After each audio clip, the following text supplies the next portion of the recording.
Hey there, guys. Welcome back to some more reviews. The Explorer 4 here. Getting to another John Carpenter movie, because really I haven't reviewed too many of his films. And this is one that I actually really enjoyed and was very surprised by. This is a movie that I heard a lot of good things about and definitely lived up to the hype. And that is In the Mouth of Madness, which came out in 1994, gets a 7.2 on IMDb. Like I said, directed by John Carpenter and starring Sam Neill. Now, this movie was kind of an odd thing. I had heard about this movie for years, and this movie always popped up. I mean, it was a movie that, horror fans would always talk about as into being, one of the more. I mean, really think about it, it gets a high rating, but it's not really discussed that much when people talk about John Carpenter. I mean, really think about it, Halloween gets more of the spotlight, The Fog, even The Fog. And The Fog, surprisingly, you could say is a bit underrated because what kind of. I mean, there's not many people to say The Fog is amazing. Most people say The Fog is just decent. I think it's amazing. I'm a huge fan of The Fog. But a lot of people don't think it's that great. But I love the movie. I think it's classic. The Fog, I would say, even gets more of a notice than this. So that's probably saying something. And it's weird because this movie, I thought, really the John Carpenter fans kind of resonate with this a little bit more than The Fog, at least when I've picked up on some reviews. Maybe it's not like that, but I don't know. It just seems like there's more people that like In the Mouth of Madness, like love it, than there are people that love The Fog. But I love The Fog. I love this movie. I love The Thing to death. I love Christine. Sorry about that. I love a lot of John Carpenter's work. I mean, really, there's not been a bad John Carpenter movie. It's just Prince of Darkness I could never get into. It's not a movie that I hate. It's just a movie that I'm never really the biggest fan of. But it's not like a movie that I hate. I just wasn't really the biggest fan of it. But, unlike Prince of Darkness, this one actually, kind of, lived up to the hype. This movie got a lot of hype. And it's probably going to be a very short and simple review. Because really, there's not much to say about the movie. It's absolutely a great horror film that I think nails everything in it, from the mystery elements to the drama elements to the surprise elements to the really weird and twisted imagery in this movie that kind of reminded me of Jacob's Ladder, that kind of energy to it, but at the same time it's a little bit more of a John Carpenter spin on things. And this came out, I think, like 4 years after Jacob's Ladder came out, so but it kind of has that vibe to it, where it's like things are kind of out the corner of your eye. People getting mind games played on them, and it deals with a lot of cool. It's like a really cool concept as well, which is definitely different than Jacob's Ladder. But it kind of has that psychological aspect to it that I thought was a very different approach from John Carpenter. I mean, really, maybe Prince of Darkness is the only other psychological horror film he's made. I just haven't seen too many other. I'm thinking Halloween's not much of a psychological movie. Neither is The Fog. Neither is The Thing. I mean, The Thing kind of is. I mean, really, you could say actually The Thing is a psychological movie because it's about you don't know who's the thing and who's not. So you could say that for that movie. But I think it was just really nailed in this movie, and you have a very simple plot. I mean, the movie starts out. You have an insurance investigator played by Sam Neill, and his name is John Trent. In this movie, the character's name is John Trent, and he is, like I said, this insurance investigator, and he pretty much hear about this weird thing that's going on. This author that's very famous has disappeared, and he should go and look into it. Sutter Kane is this author that's bigger than Stephen King. They even say it in the movie, and he's pretty much writing these novels that are selling like constantly. But the people that buy these novels go crazy and they go insane. And there's even a moment where Sam Neill is sitting and talking with somebody else, and this guy pulls up, I think with an axe, like busts through the window and tries to attack them, but he ends up getting shot and killed.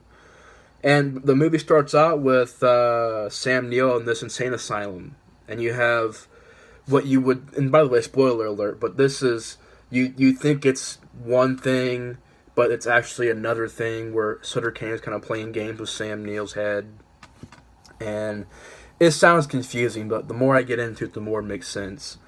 But Sutter Kane, it cuts back to Sam Neill's, before he went to this insane asylum. So pretty much he went to the insane asylum. He even has this stuff all over his face, these crosses and stuff like that. And he looks crazy. I think Sam Neill does a great job in this movie, looking crazy, acting crazy. Pretty much a guy being put through hell in this movie. And Sam Neill does a great job in this film. And basically, he gets interviewed. This guy asks him, why he looks like this and what is he talking about. And it goes into his story. And he gets pretty much sent out with this lady that comes with him. They get sent out to this kind of, because he ends up finding out where Sutter Kane is at. And he does it with this really cool thing where he cuts the book covers apart and it kind of creates this map. And you find out that Sutter Kane is actually hiding out in this fictional town that he was in his stories. And they go to his town, or this town he was in the stories, and on their way there, they see some weird stuff. Like, they see this guy on a bicycle riding, and then it's an old man, and it's, like, really weird. And then the ground gives away, and they're in midair, driving in midair. It's done practically, looks great. And they arrive in this town, and they pretty much slowly but surely start figuring out they're in these novels by Sutter Kane. And you could tell they're very, like, H.P. Lovecraft-inspired stories with, creatures and stuff like that. And you can also tell this is kind of like talking about just horror authors in general. Just in general. And, they go into this hotel, and there's supposedly a story there where the owner of the hotel killed her husband and has his body at her feet. And, of course, they're, like, not believing it. But they start to figure out that it's true. And you have, like, a basement scene where Sam Neill goes down in the basement, and the owner of this hotel is a giant monster, done practically, looks great. The girl ends up, trying to run away, but she kind of, in the end, gets kind of brainwashed by Sutter Kane. And Sam now just keeps on going through these events, going through them. You have the townspeople trying to kill him. And there's even a scene, I think, where this guy is talking to him and he just commits suicide right there. And, there's this church that Sutter Kane is at, and when he gets there are these killer dogs on the outside, and when he gets in there, you figure out you're entering the mind of this author. It's a really well done take on it. And he gets in there and he tries to stop him, and you end up finding out that it looks like Sam Neill is going crazy, but really Sutter Kane has complete control over his life. He's just another character to Sutter Kane. He wouldn't even be there if Sutter Kane didn't write him into that story. So you kind of have this idea that Sutter Kane kind of controls everything. He can write things into his novel. It makes him a really menacing bad guy because he kind of has this overarching power within his novels. It's a very well done bad guy. And Sam Neill gets let go. He goes out of that town. But even when he leaves, there's this script. Not really a script, it's like a book. It's like a book called In the Mouth of Madness that's coming out. And he is trying to rip it up and throw it away. It keeps coming back to his door. He tries to throw it away again. It keeps reappearing. Gets back to the city. People think he's crazy.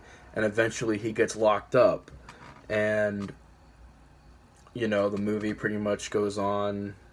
And he finds out that Sutter Kane has pretty much caused an apocalypse.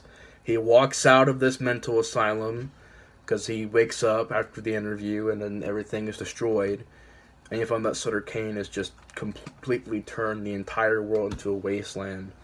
And he goes into a theater and they begin watching the movie. And then the things repeat. And you get an idea, it's a loop over and over again. And I just think that's a very well done idea. I think it's just very well made. Has a lot of just great stuff to it. Like, it's very psychological, very unique horror film, very different from other John Carpenter movies.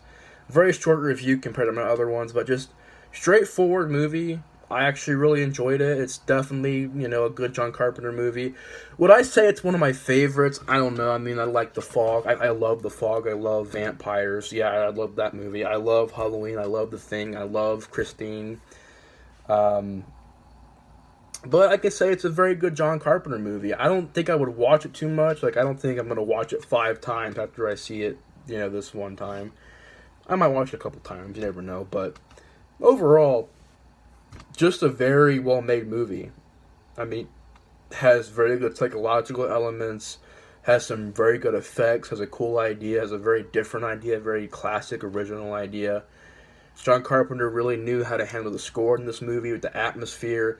And this is what I mean. In this movie, I can follow the events a lot more better than Prince of Darkness. Prince of Darkness is like going one way, then it would change, then it would change again, then it would change again.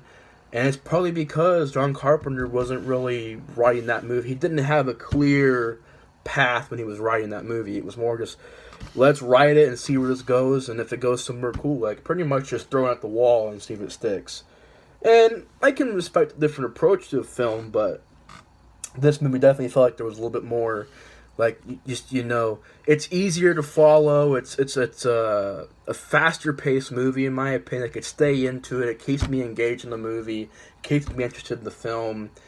The movie has an energy to it that, does not let up and does not bore you at all. It's completely just, you're in the ride and you're in the moment and you're just going along.